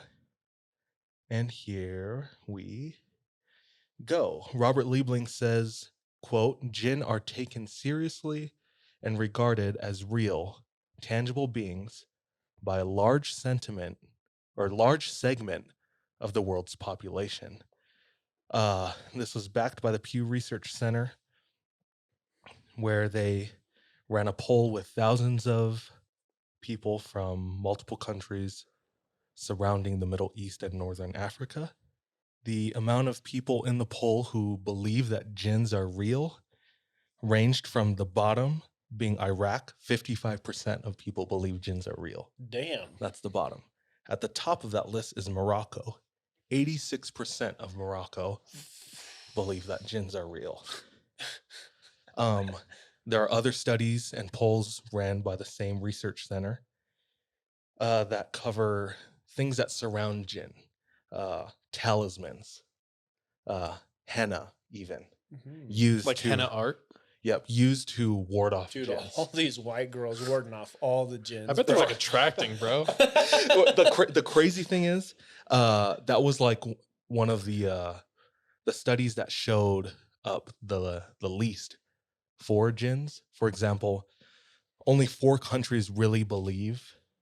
Around 4 countries really believe in using objects to ward off jinns. All the other countries want to just stick to God instead of like these magical objects. Okay, Those so countries are like Pakistan, Albania, Azerbaijan, and Kazakhstan. So all you white bitches coming back from your mission trips with dreads and henna tattoos, not even the people there believe in it. They just, think you're fake. You got swindled. Yeah. So You appropriated shit. but you did it for the gram, right? Yeah. Oh, okay. So Oh, we're hating, but we're just as basic. yeah. very true. So jinn are taken seriously by a large number of countries and people in those countries. Genies, on the other hand, researcher Robert Liebling continues, genies, on the other hand, are the westernized, commercialized, and often sanitized version of the jinn. He goes on talking in his book about how, where does the Western perception of jinn, or as we know, genies, come from? And it starts with the book Arabian Nights. Do you know that? Arabian Nights. Yeah. Ain't So a couple nobody. Hollywood classics, Arabian Nights, they were turned into Aladdin. feature-length films. And Arabian Nights has another name. It's called like 1001 Nights, something like that. But it's a collection of stories from the Middle East, hundreds of stories. 2 of the stories give meat to what Westerners believe the genies to be, or jinn to be. The first story is Aladdin and the Marvelous Lamp.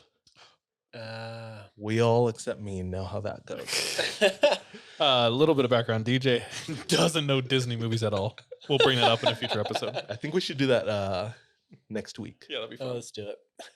if we stream. We played a game in Hawaii where we told DJ the title of a Disney movie and he had to tell us what the plot was. And oh, What I my think the plot gosh. was. I never All I watched know- any of the Disney princess movies. So. Dude, All I anyway. know is I walked in and you guys were at a point where you're playing a song from movies, And I had to guess. He had to what it guess was. what movie. Bro, I was doing a good job at that though. Sean was like hearing less than a note and he was like, that's from the 34th minute of Aladdin. I'm like, what the heck? Okay, wait, continue. Continue. So the first story Keep telling us of the 2 origin. is Aladdin and the Marvelous Lamp. The second one is You didn't hear my joke. I said origins. oh wow, that's good. 2 is Tale of the Fisherman and the Jinn. Have you heard that story? No. If you told me more about it, I might Okay, recognize it's a really cool story. So in this tale, there is a jinn. You're getting There's swole, a dog. jinn named Ashmedai. Ashmedai was accused by King Solomon of being an al-Marid. Marid is a type of jinn. Interesting. So not only was he accused of being a jinn, but also being an unbeliever. Of his self? An unbeliever in God. Okay. I was like, what the? How are you going to be accused of being a jinn and an unbeliever? So Ashmedai refused to proclaim faith in God. Okay. As a result, King Solomon punished him, and he did so by imprisoning Ashmedai in a jar, sealed the jar with lead, stamped it with the seal of Solomon, and inscribed it with God's name, and cast it into the sea. Somebody's just going to find that shit. They did. Hundreds of years later, a fisherman found it, opened it, and out came Ashmedai and told the tale of how he was caught in the jar. So that story and Aladdin and the Magical Lamp is what, like I said, gave meat to our perception of what jinn are. And we just kind of like bastardized it and called it Genie, right? Yeah. I don't know exactly how it turned into Genie, but In reality, I nobody guess more wants or a friend less. like him. Yes. I don't get that reference, but I'm sure I will soon. Oh, yeah, that's right. Okay, so this was the end of my findings on the origins of what our perception of Jinn are. I wanted to go more into what they actually were. And what I found was there were many types of Jinn. Mm. So I'm going to go ahead and start listing them off. So the first one that I found is called Jinn. Hin? It's the Mexican Jinn. I mean, yeah. No, Ja.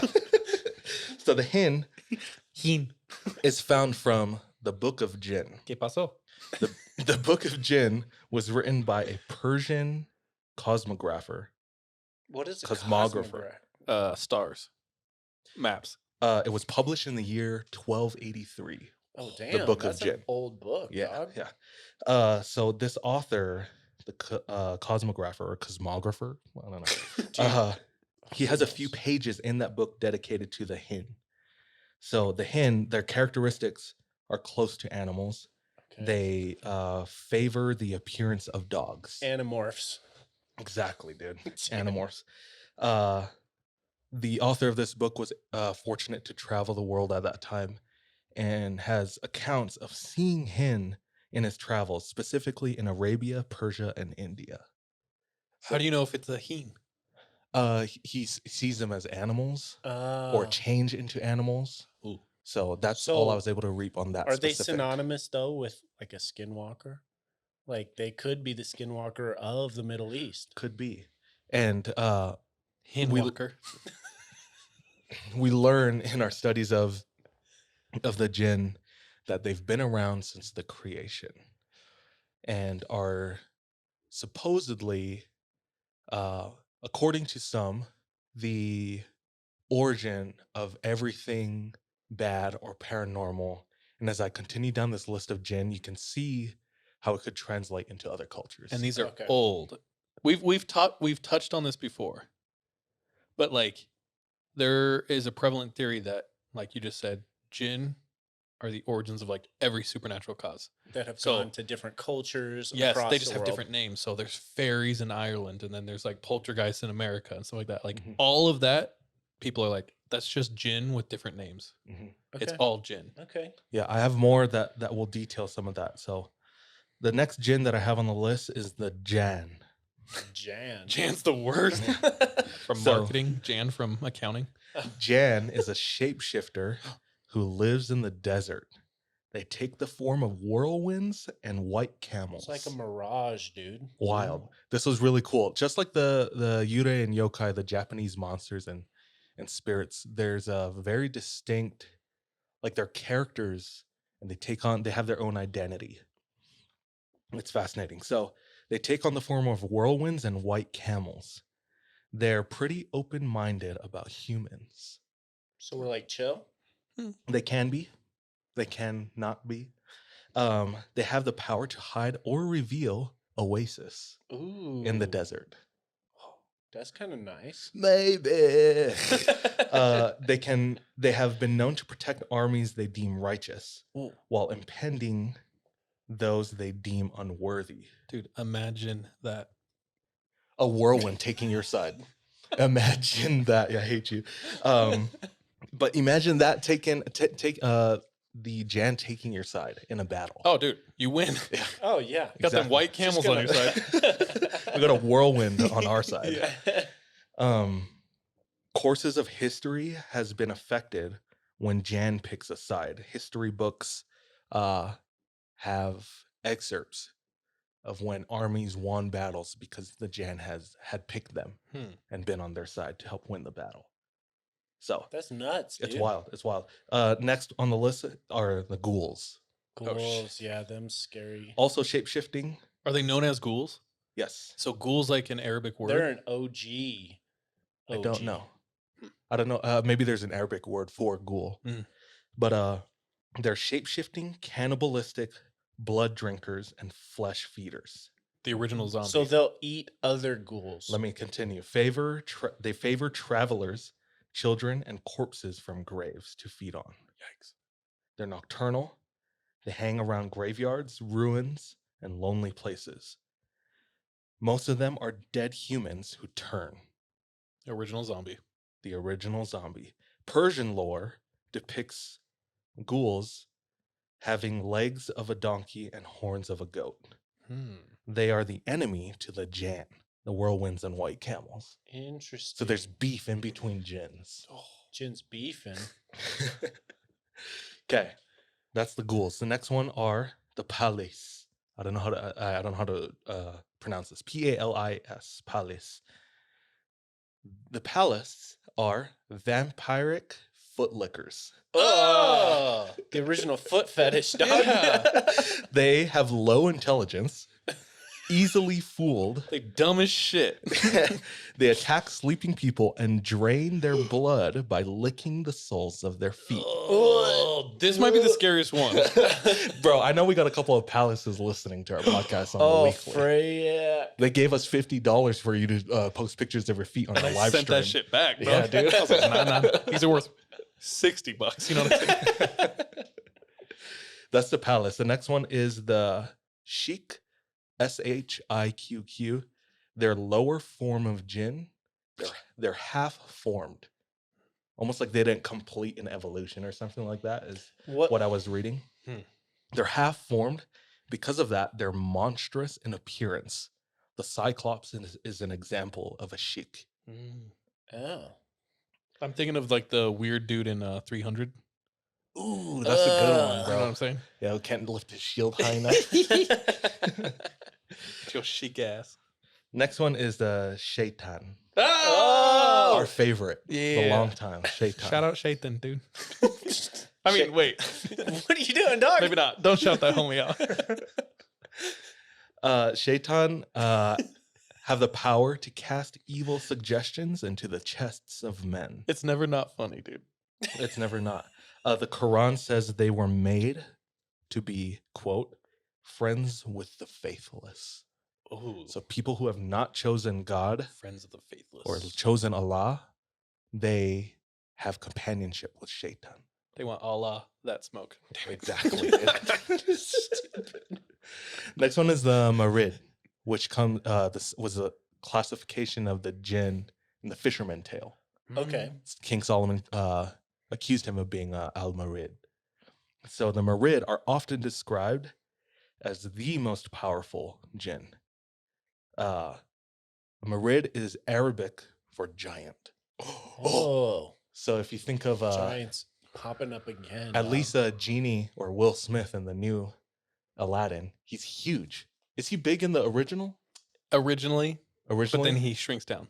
he has the It's ability a to grow itty bitty big. living space. He has the ability to grow big, right? Yeah. So I think that's derived from actual like context. They be The big. Marid can be giant. It's like Titans. Exactly. Marid are the most proud of all the Jinn. According to folklore, they grant wishes, but it's not common. If they do, it usually requires battle, imprisonment, rituals, or flattery. It's like, I'm going to give you a wish, but you got to pay for it. So, like, So capitalistic genius. I would do the same thing. Makes sense. I'm not just giving free wishes out anymore. We ain't no socialists out here. Finally, we have the Ifrit. Ifrit. Ifrit. Also a pretty, if you've studied Jinn at all, you've seen the Ifrit. They're pretty common and they play an extensive role. So the Ifrit are infernal. They're male and female Ifrit. They're known for their strength and cunning. They're winged. They're born out of a smokeless fire. Ifrit have their own societies. What the hell was that? Upstairs? I keep hearing noise behind me too. And I don't like the doors open. It's okay. baby Close the boy. door, dog. We're right here. I need like a stick to close. Also, we got a smokeless fire in here, so let's not be Yeah. too like. Bro, I never noticed that. Don't say any weird words that you don't know the meaning to. In case it's a spell. Like Shaitan come. All the smoke. Allah the smoke. Okay. They're born of a smokeless fire. Ifrit are known to have societies complete with kings, tribes, and clans. They marry each other, and although rare, have been known to marry humans. They can also procreate with each other and with humans. The original succubus, dude. Oh, the original succubus. Dude, everything is like based off everything here. Mhm. It's crazy. The Ifrit were created by Allah. Have you seen Parent Trap? I don't know. If The I've OG heard. or the new one? She's like, Jesse, you gave me a fright. I gave you a fright? I gave you a fit. That's what I keep saying in my head. Stupid. Continue. Okay, so they can marry, they have societies. They have full societies, complete with their own governing systems. So they're fully functional. Hmm. I think they also have the ability to transform into animals as well, but they usually look human, with the ability to show their true selves as winged creatures or beasts. Yeah, Dude, like I where's said, this HBO series? For real, I'd dude. watch this. I was thinking of what's the new haunting Hill Gargoyles. House? Oh, Bly Manor? Not Bly Manor, but the religious one. Ah, Midnight Mass. Yes. Midnight Mass, yeah. That is the first thing that came to mind when they were Feels talking Jinn. about the Ifrit. Is the vampire in there, kind of. I'm sorry. Is Jinn is like the term, the umbrella? Umbrella term. the umbrella and all Okay. these are jinns. Types of Jinn. So Exactly. it's like Pokemon and then Yeah. Pikachu. Yeah. Yeah. So that's the Ifrit. And for our patrons, I'll be breaking down notable characters in the realm of Ifrit. Jeez. Legends go. and lore that go along with that. So if you're not a patron, hit the link in our Instagram bio. Or It'll maybe take you not. to patreon.com/the 3 a.m. pod, where you can listen to this. Or $2 a month. Or cross your fingers and hope I up again. What's up, patrons? Welcome. We're continuing on with Northern Africa. It's a very tangible thing to these people. So that is the types of jinn, types of ifrit. That's the studies that I found. May we never cross paths with the bad ones. Agreed. Bro, we should ask if Reed Moon has anything with Jinn. I bet he Marah, does, dude. Abish. 100%. all these fools. Just pulls out the Incantations. original The genie incantation bottle. book. Oh, yeah, he probably has the bottle, Yeah. the lamp. You got to rub me the right way. Christina, shout out Christina Aguilera. Shout out Christina Aguilera. Thank you for supporting our podcast so much. I love a good origin story. Thank you, DJ. Fascinating. The artwork and everything is crazy. We'll, like I said, post all of that up on the gram Dope. and on YouTube. So that's me. Okay, me next. Yes, sir. Cool. That was crazy. Do you That remember how, was crazy. do you remember how I was saying synchronicities? Yes. Mhm. My little bro, I had a completely different story prepared for tonight. And because of what you shared about Jinn, I'm going to share something different. And really quick because this episode's going long. My little bro last night sent me a TikTok. Very interesting. So shout out my little brother Aaron and shout out at Geodosaurus on TikTok. Yerp. Have you guys ever heard of the well of hell? No, what is that? Sean has heard it. He watched the TikTok. Have you? No, I have not. So there's like different wells like this or different things that might come to your mind. I believe there's like an open hole in the Siberian tundra that's just like an open fire hole. Yeah, yeah. And it legit looks like the entrance to hell. We're not talking about this. Same as my, same after they're eating Taco Bell, dude. Same as that joke, bro. Right, bro. So we are going to a different one. This well is also known the Barhut well, and it's on the edge of Yemen. Mhm. So this is what it looks like. This huge black hole in the middle of the desert. It's gaping for sure. It's for sure gaping. Dude, imagine riding on a camel coming across this. Terrifying. Oh, Look, yeah. that whole valley is like an imprint of somebody's ass. Oh my gosh. Oh, he has entered the hole. Repelling. Hold on, shut up. So here is where it's at. Edge of Okay. Yemen, and Omen. Okay.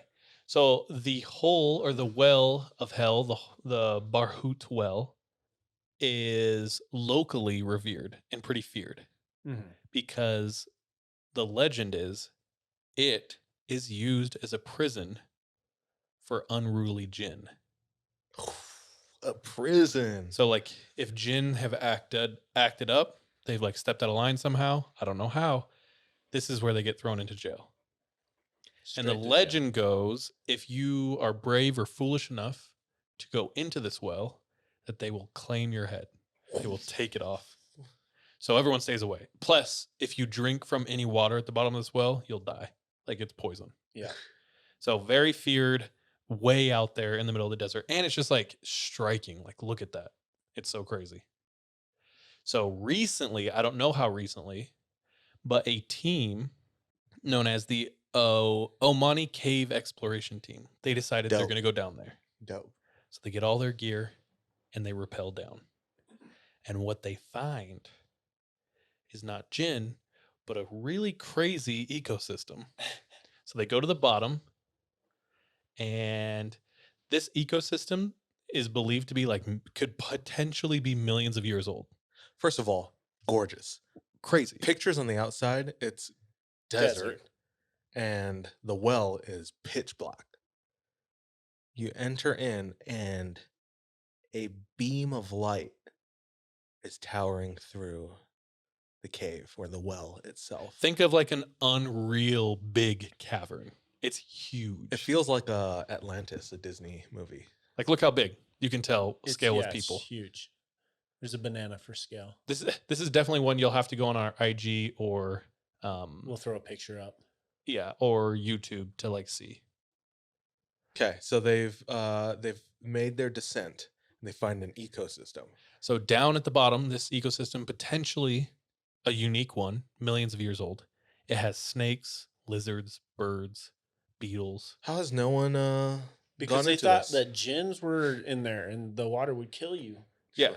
Okay. Local legend is one. One, it's so remote in the desert. It is pretty out there. And I think like if you look at it, it would require pretty technical Extensive professionals. Yeah, yeah. So it's like this thing had never been, to our knowledge, had never been explored until Yeah. pretty recently.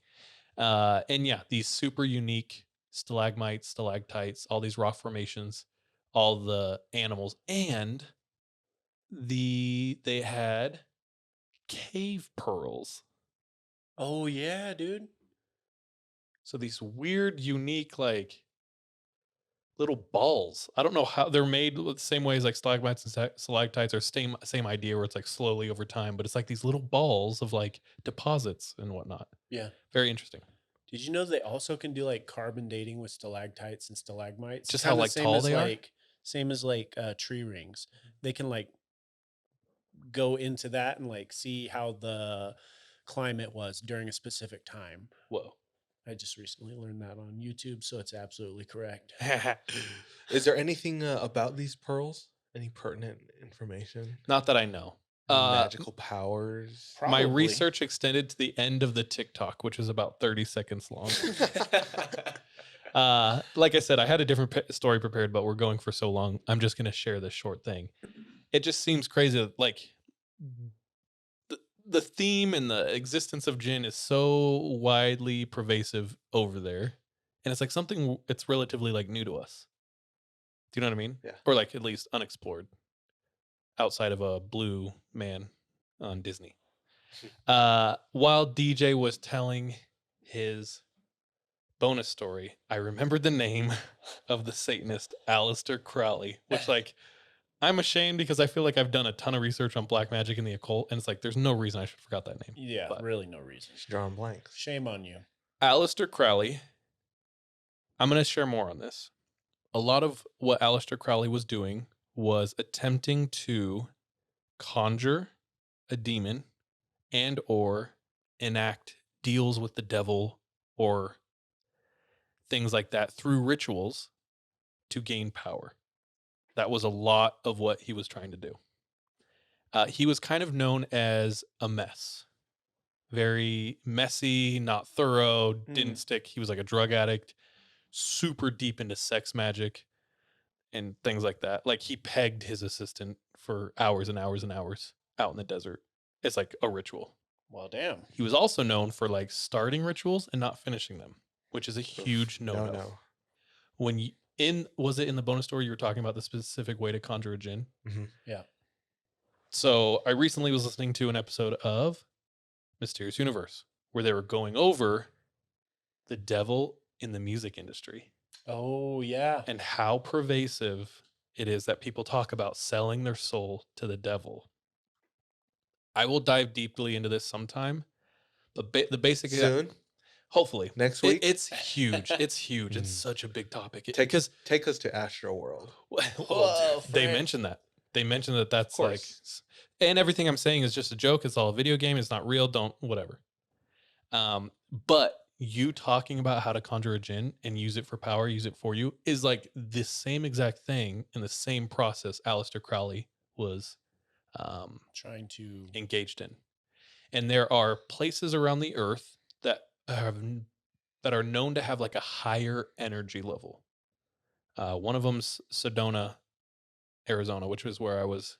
Like there's known vortexes in Sedona you can go to and you can feel the energy is different. I was there this weekend. Anyway, one of those places is Loch Ness in Scotland. So what's his name? Aleister Crowley. And this is, I'm giving you like the very top. Very, Of the very top iceberg. level. Yeah. Aleister Crowley purchases land near the Loch Ness. And he starts doing one of these rituals that takes like a year long. It starts with fasting. Then it goes to praying and you have to like repeat something. Then you have to do something every day for 40 days, like all these steps. And he follows these steps.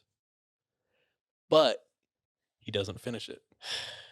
He's doing drugs, he's boning, he's partying, he's traveling around the world, Okay. Has a okay. bite to It's eat. acceptable. and he leaves. Breaks the fast. Leaves it. Mm. What he claims and what his followers claim is he, before he leaves, did bring something up through a portal into our existence, a very powerful demon. And he's like, it's okay. I sealed it. We're all safe. It's chill. Like I bound it to the spot. So we're good. He definitely didn't. No, people apparently around Loch Ness still are like, whatever he see did, something? it's still like there. They claim whatever he conjured is the Loch Ness monster. Like that's where the appearance of the Loch Ness monster started happening, is like he brought this demon through. Okay, he dies, but there are people all around the world who follow Crowley's footsteps. One of them being Led Zeppelin. Led Yeah. Zeppelin, 3 of the 4 members. Have you ever heard of the Led Zeppelin curse? I feel like I have, yeah. Once again, I'm giving like the briefest, but Led Zeppelin, the main guy, I forgot his name off the top of my head, super into Crowley. Like insanely into Crowley, to the point where like named his kids after Crowley's teachings, stuff like that. That's dark. Sucks. Convinces Like the side of a moon. That's Pink Floyd. Yeah, There's steps to this, Music. like a Stairway to Heaven. Maybe. There you go. You immigrant song. Yeah.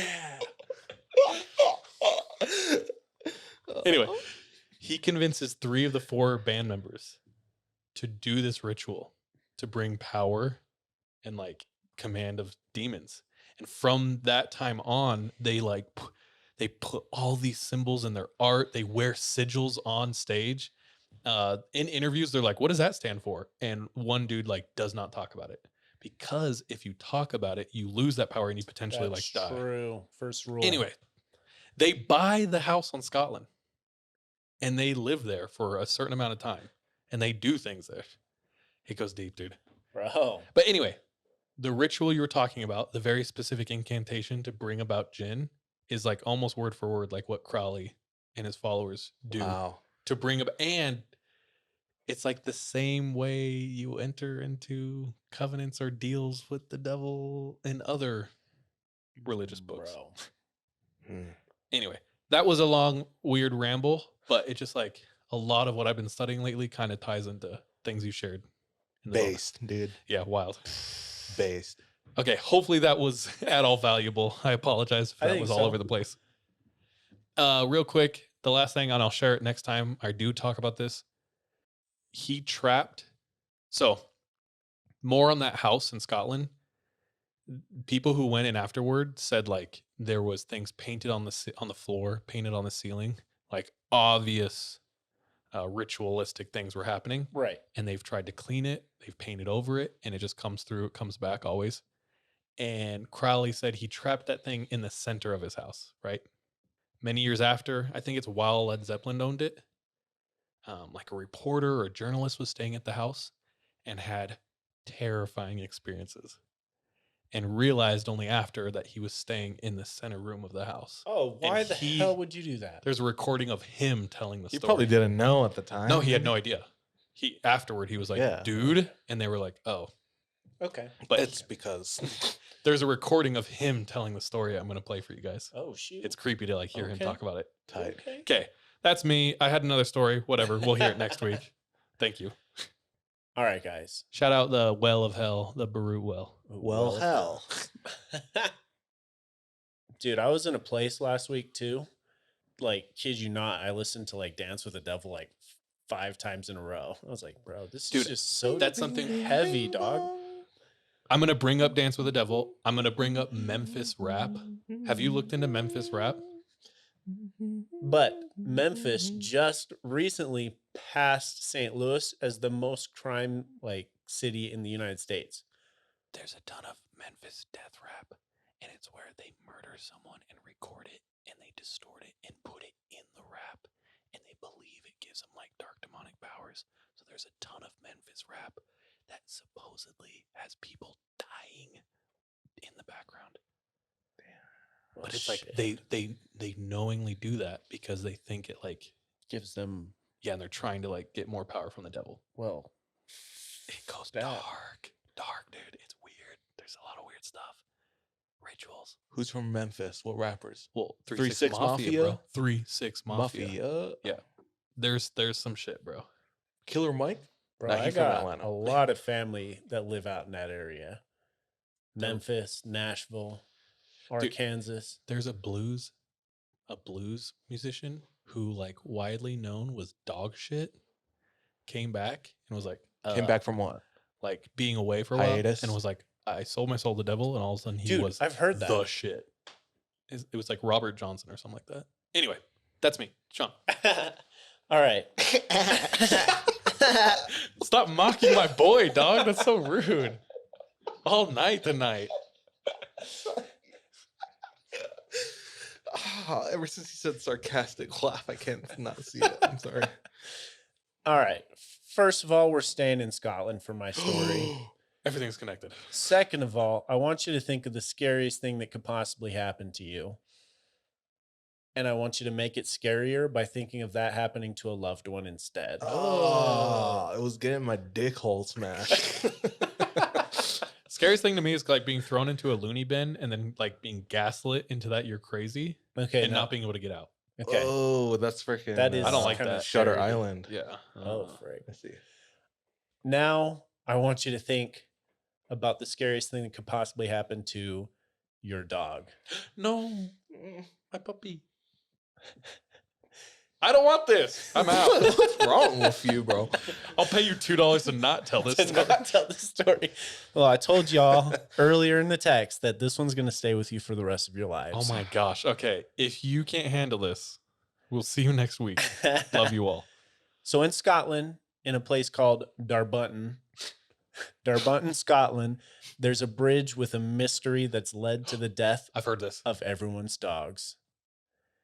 The numbers reported vary, but it's upward of 600 dogs have met their deaths on the Overton Bridge by way of suicide.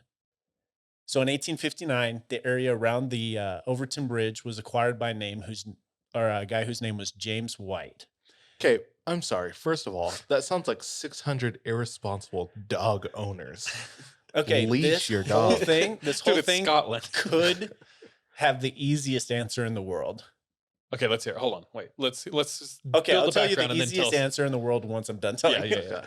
Okay, so 1859, the area was acquired by James White. He builds like this house on the property and passes this down like in his family.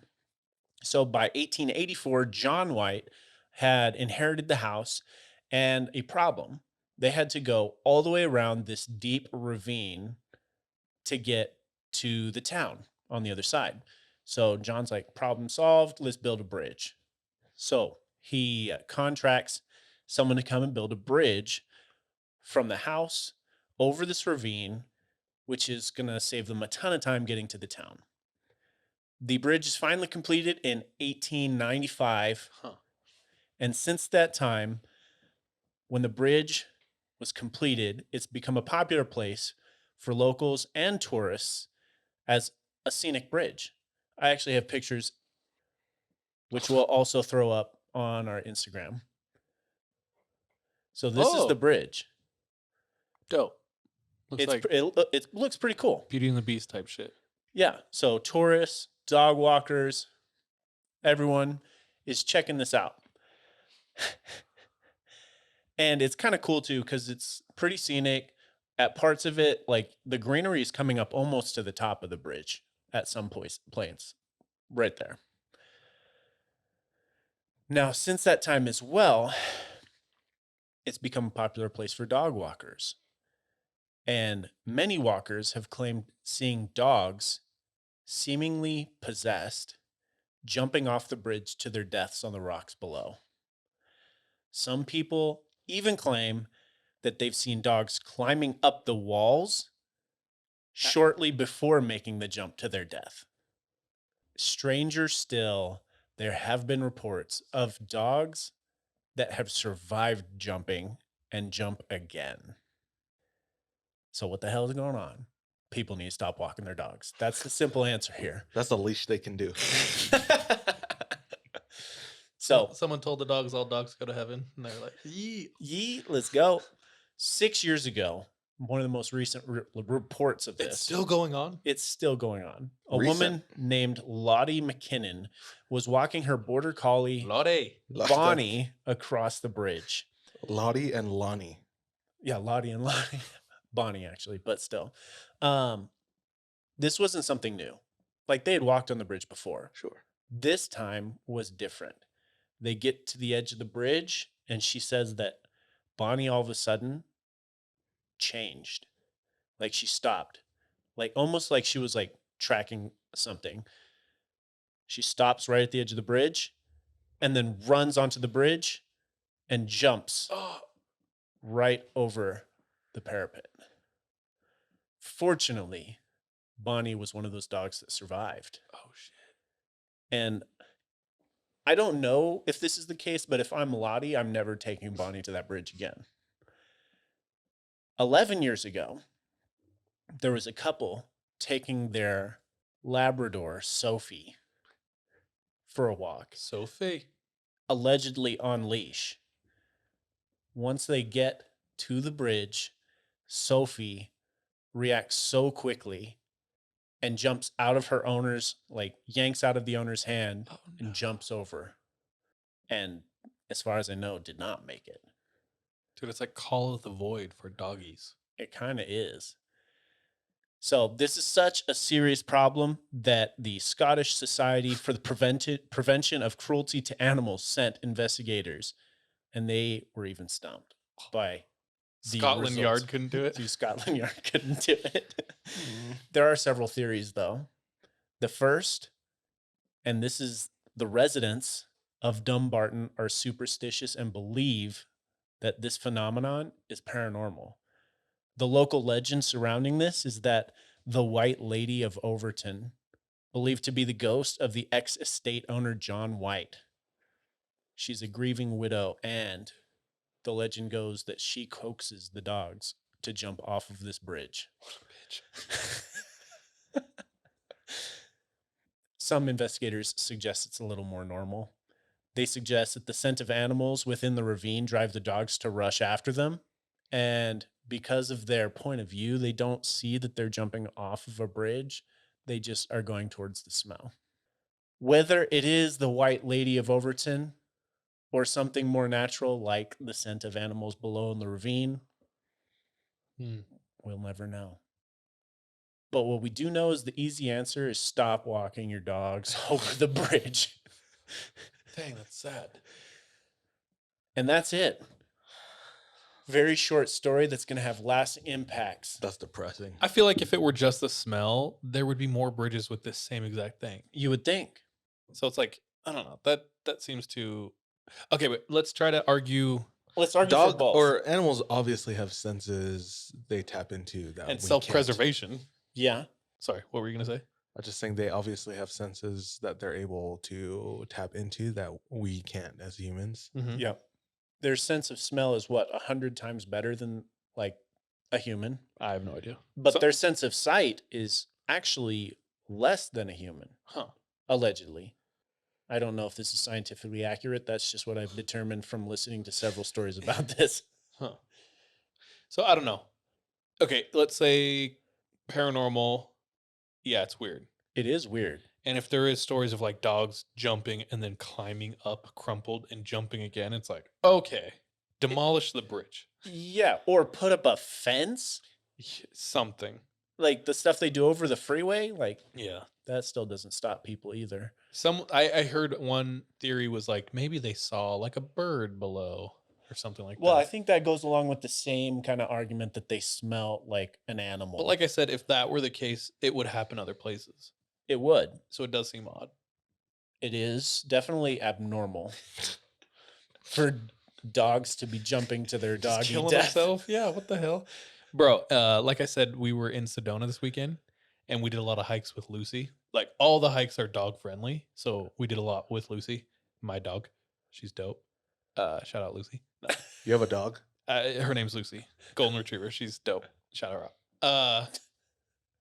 But we did a couple and I've never seen her so terrified of heights. She's usually Interesting. like we take her to the dog park and there's like a cliff like this and her favorite game is to run down that cliff as fast as she can. And it's like treacherous. For the first like 3 months, I was like, no. But then after a while, I was like, whatever. Like, yeah. anyway. So she's like very comfortable down like very steep cliffs. But I don't know. We were like hiking and she was like clutching the ground at some point and she like did not want to move. And I was like, oh no. Like I was so sad. But so I intimately recently had an experience where like, yeah, dogs don't like cliffs or at all. Unless they're suicidal. Yeah. So I don't know what's happening. It's very odd. There are accounts of animals being suicidal. Like I think of tarsiers in the Philippines, Like if you touch them. which is like the world's They'll kill smallest themselves. primate. But yeah, they've been known to climb to the top of a tree. They're like the Gen Z They- of animals. They close their Kidding. eyes and then they fall off. Oh my To their death. gosh. Wild. Just because someone touched them. They they get very stressed and It's they like have all the girls anxiety. that go out with me, It's dog. wild. They even like flashes of cameras They're like, oh, gotta die. freaks them out. So before you go in, they have signs that says no flash photography. Yeah. They will kill themselves. Oh my Maybe it's like a gosh. sound because dogs can hear a higher frequency. Maybe. Maybe there's some sort of sound that is being generated by wind that blows through the ravine. Dude, you might have just freaking solved this, dog. Dog. Wolf. I don't know. Well, odd. It is odd to say the very least. Never taking Lucy to Scotland Yeah, don't take Lucy to for Scotland. at least 2 reasons. Crazy. Boys, it's late. Bro, this has Let's been a long app. close. Yeah. It's been Uh, nice though, yeah. like getting back into it. So we're grateful for everyone. Anything else? We're going to try to live stream next episode for patrons. So, think so. You'll be hearing this on Friday and we live stream Monday is the plan. So Well, that's Valentine's Tuesday. Day. Are we going to try and do Tuesday maybe instead? Tuesday. We'll let you know. Y'all might be booked. Yeah. No, these losers. They're all alone. Just I kidding. was talking about you two, Oh. but All right. Well, thank you so much. Anything to close? Anything we need to cover? Nope. All right. With that, till next time. Bye. Love you. Be safe. be careful out there. Trust your gut and watch your back, everyone. Watch out for Jinn. See you next week. Bye.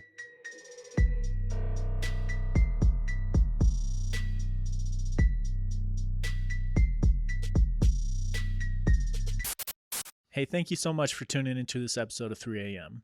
If you want to support us, visit our Patreon where patrons have access to exclusive content. If you're not able to support us monetarily, don't worry. This episode is on us. You can still rate and review us on whatever platform you listen to us on. It really does go a long way. You can also follow us on social media. Our handle everywhere, including Patreon, is the 3 a.m. pod. Finally, do you have any scary stories? If so, submit them to our website, the3ampodcast.com. We love any audio or visual aids that can help bring your stories to life. So file uploads are welcome with your written submissions. We're anxious and excited to hear from you.